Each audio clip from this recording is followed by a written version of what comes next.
Hi there, and welcome to another video. I am Kelly Redmond. I'm therapist and owner of Seven Seas Counseling.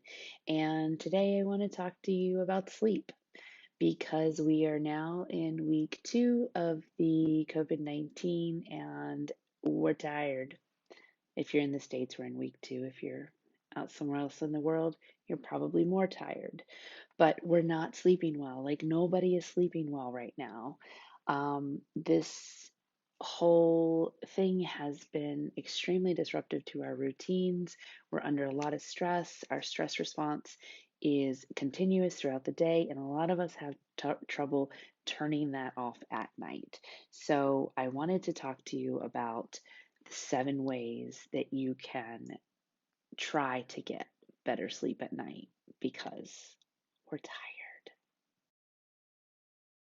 So, what you want to make sure is that you have a bedtime routine. That's why it works for kids, right? If you think about children that are younger, they take a bath, they read stories, they go to sleep. And the reason why that works so well is that as humans, we love routines. And so we know what's coming next. Our brain knows what's coming next. Our body, on a cellular level, knows what's coming next. And so when you have a routine, it enables your body to actually start physically slowing down once you begin that routine.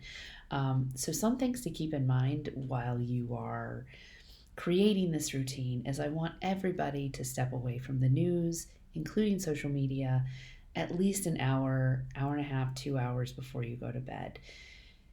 Things are completely chaotic and crazy right now. So, consuming that type of news, and I know that you want to be informed, but consuming that before bed is is contributing to nightmares. It's contributing to people having panic attacks at night. So we really need to limit what we are consuming. And yeah, usually social media is fine. You scroll through pictures of people's kids, people's trips, people's puppies. But now there's like none of that. It's just suffering and anxiety and really sad stories. And while that's all valid, and if there's a time and place to look at that, right before bed is not the time or the place. Um, the second thing is try to connect with your family. Um, in any way, if you're able to do FaceTime, if you're able to sit down and just talk. Um, some families are doing, especially if you have kids, like what was the high of your day, what was the low of your day, and what's something that you learned today. When I did that with kids in therapy, they were always excited to come every week to tell me what the high for the day was, or what the low for the day was, or what the low for the week was. So kids really look forward to that sort of thing. And I think as adults, it also helps to structure our day and how we're looking at stuff. Um, the third thing that you can do to kind of tell your body that it's time to unwind and unplug is to do some yoga stretching. I love yoga with Adriene. Um, I think for the most part it's free, it's on YouTube. And so she has yoga nighttime routines that are basically just a bunch of stretching with pillows and breathing. And it really triggers your nervous system to slow down. And I think all of us need nighttime yoga right now. If you have kids, you can also look at I think it's called Cosmic Yoga on YouTube, Cosmic Yoga Kids, something like that. It's basically story time using different stories with Disney and that sort of thing, and guides them through yoga poses. It's fun for adults too, but they think they have some nighttime ones that kind of also wind down children as well. It's something you could do with your family. Even as a person that doesn't have children, I enjoy cosmic yoga. The fourth one is perhaps starting a journal of gratitude, and just as a way to think of 3 things every day that you're grateful for. This has a way, and there's a lot of research on this if you Google it, to actually retrain your brain at looking at situations. Gratitude is a way that we can try to also feel like we have some control over the situations that we're in. The fifth thing is to meditate before you go to sleep or as you're going to sleep.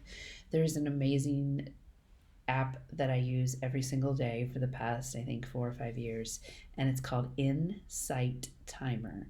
It's free. It has over 35,000 guided meditations. And so, what I do every night is I do a yoga nidra, which is you don't get on your yoga mat, you lay in your bed, you get ready for sleep, and it's a relaxation of the whole body. And it does some breathing to, once again, relax you, reset your nervous system. They're amazing.